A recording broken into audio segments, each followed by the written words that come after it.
Hey there everyone, and happy January, which is applicable because that's what this painting is called, and for good reason. My portrait December was very well received, so I decided to do a calendar of portraits throughout the year this year to be released at the end of the year, so at the end of 2017 for 2018. I was really lucky actually that I decided to name last month's portrait December because that's kind of what gave me the idea for this, and so I'm sticking with the tradition of each month representing that month in some way. And so January is all about keeping warm. Because the novelty of playing in the snow, at least by the end of January, has probably worn off, or it will soon. But also, one of the best parts of winter, at least for me, is warming up. Curling up in a fuzzy blanket by a fire, or with a cup of steaming coffee or tea or hot cocoa or whatever you drink. So that's what this painting is all about, obviously. That juxtaposition between warm and cold, and hence the very strong reds and blues in this. But it didn't start out that way.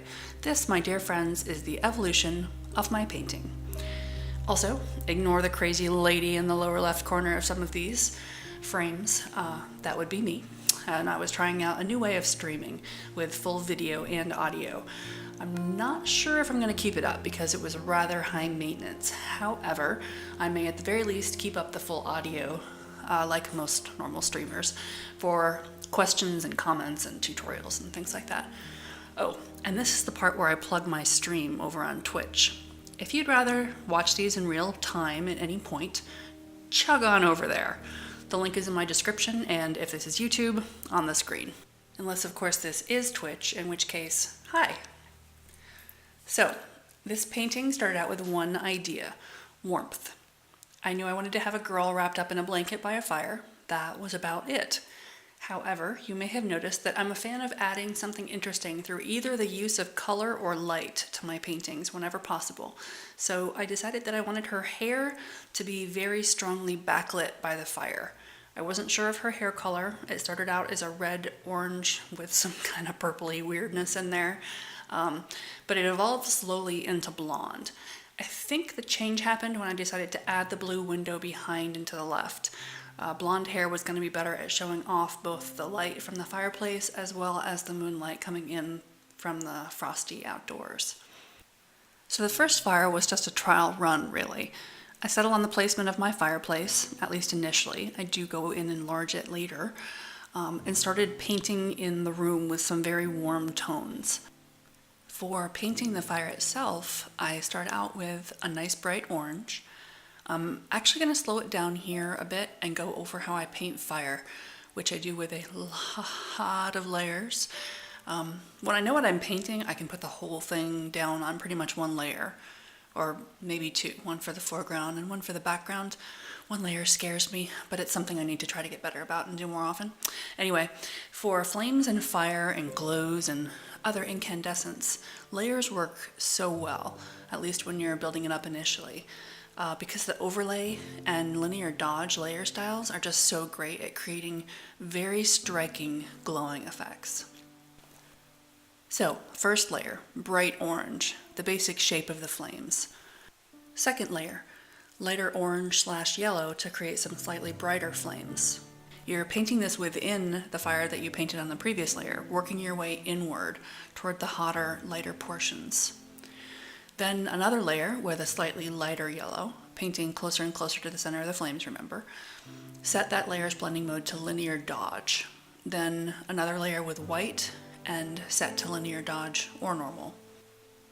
Then I went and used the smudge tool to smudge the edges of the flames and shape them a bit, since I had used a hard-edged brush to paint them in. Smudging works great for flames in particular because the shapes that smudging can create are very flame-like. The logs are on the next layer, painted in a very saturated, darker red color. Then I paint some smaller flames, licking over the surface of them in places, and do the exact same thing as I did with the other flame shapes with the various colors and layers. Then on top of all that, to give it that glowing quality and make the logs look like they're glowing from within the fire, I used a low opacity, soft edged brush with a bright orange color. painted over and around the flames, set the layer blending mode to overlay, then another layer set to normal with the same color, doing the same kind of thing. Then the next two layers are in white, but in smaller amounts. So you're just kind of dabbing and more towards the center of the fire. The first one is set to overlay, and it'll make the center area of the logs a really bright red to make them look like they're glowing from within almost, which they kind of are. Then the last one, just a few dabbles of white here and there over the logs, with the layer set to dodge to help create some of that glow from within the fire where it's seeping around the edges of the logs.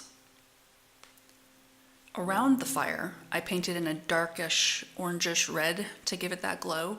You could keep on piling on overlay layers in white and red and orange, and each one would make it glow a bit more or add a different effect. So play around with the layer styles and the colors to get the look you want.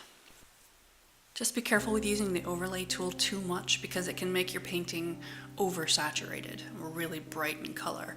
That was kind of the look I was going for in this one though, so I used a lot.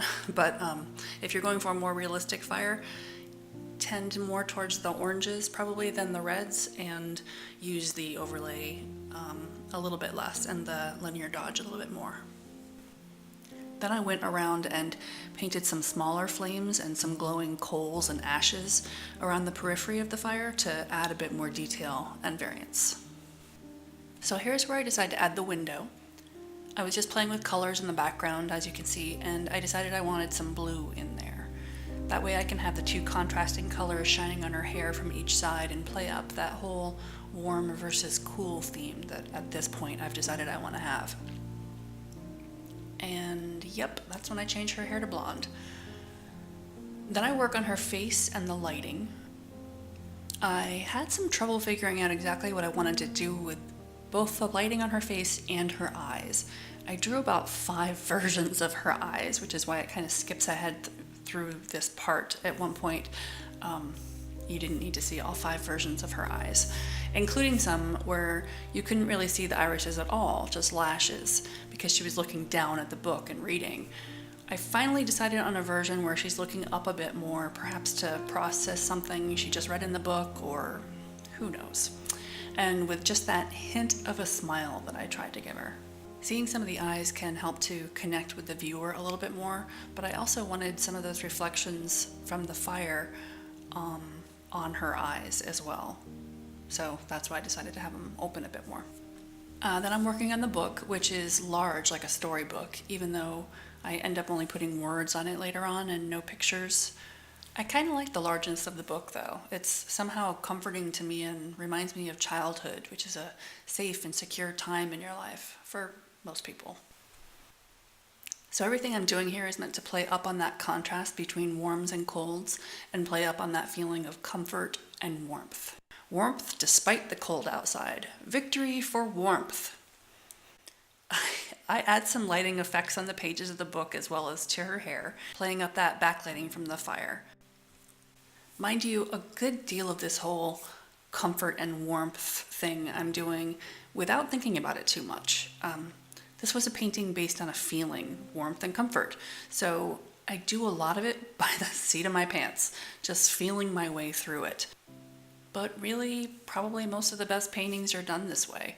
Less analyzing, more feeling. And it was kind of nice to do that with this painting because most of my studies are obviously more about analyzing. So with this one, I just sat back and painted. The effects of the backlighting on her hair are done with light yellows and whites and either overlay or color dodge layer styles, just like I used for the fire. I'm building it up until it shines almost white where the fire is lighting it from behind, being sure to let a few strands of darker, thicker chunks of hair stick around. The more hair there is in that particular spot, the less the light will shine through it. And the way that I'm painting the hair is to build it up from thicker strands to smaller and smaller detailed strands as I go. So I start with the basic shape, kind of like a helmet of hair, and then added some darker and lighter highlights, if you will.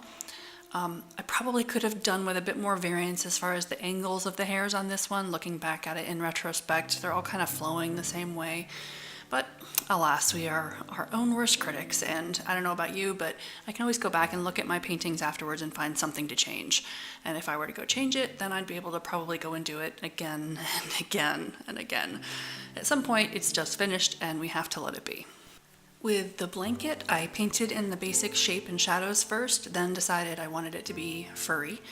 So I made a custom brush for that. You can see the basic shape that I drew to create it, and then the settings that I applied for it are on the screen. You basically just want to vary the size, angle, and opacity just slightly so that you can go and paint the fuzziness or furriness, especially for the edges. But then the most important part is to make it so that the angle follows the direction that you're painting. So I painted most of the fur with this brush, but you don't want to just use the one brush or it won't vary enough. I go back in with a regular brush and paint in furry parts in different shapes and going in various and odd different ways. Just like you don't want the hair angle to be too uniform, the shapes of this fur shouldn't be too uniform either. In addition to hand painting the fur, I also had used a fur brush that I'd created in the past that was just a single strand of hair to vary it a little bit. And on top of it all, I added a texture of glittery, blobby kind of effects just to vary the lighting and color to the blanket.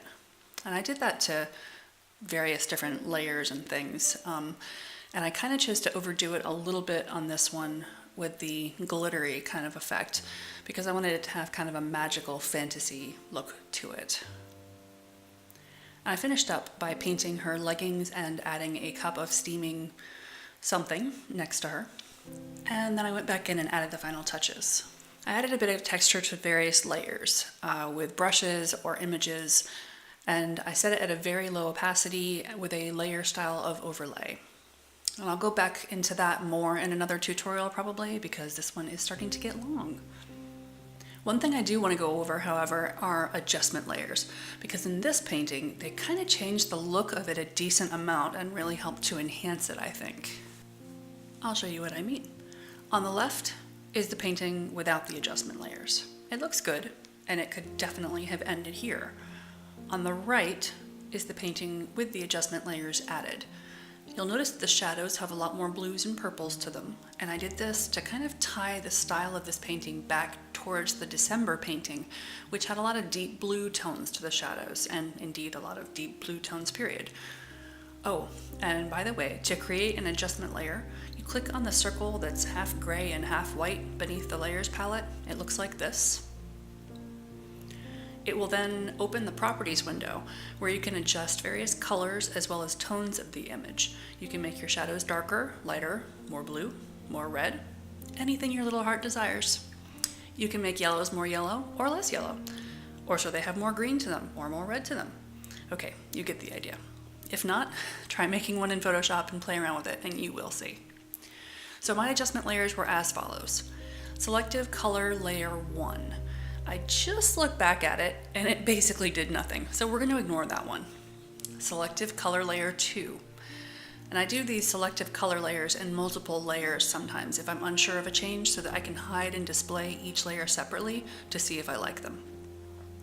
So this one was blacks, select blacks from the drop-down menu, and then magenta was plus 100% and yellow was minus 18%. So it just made it more purple-blue. Then I applied a mask to it, as you can see here. So it's only applied to the left side of the painting. If you look over here on the right side of the selective color layer in your layers palette, that square, which starts out full white, is a mask. So you can take black as your foreground color, click on that white square so that you're painting on the mask, and then paint over the areas of the painting that you don't want the adjustment layer to apply to, just like a mask. I know not everybody knows how to use masks, but that's the basic idea of them. Black equals parts of the layer that it won't be applied to. White equals applied to. So selective color layer 3, neutrals, yellow minus 43%. And you'll notice I did the same thing again with the mask so that it pretty much is only applying to the left side of the painting. Exposure layer, The effects of this were much like adjusting the levels of the painting or the contrast just a little bit. I just like the effect from the exposure adjustment layer a bit more in this particular case. It darkens the darks and lightens the lights.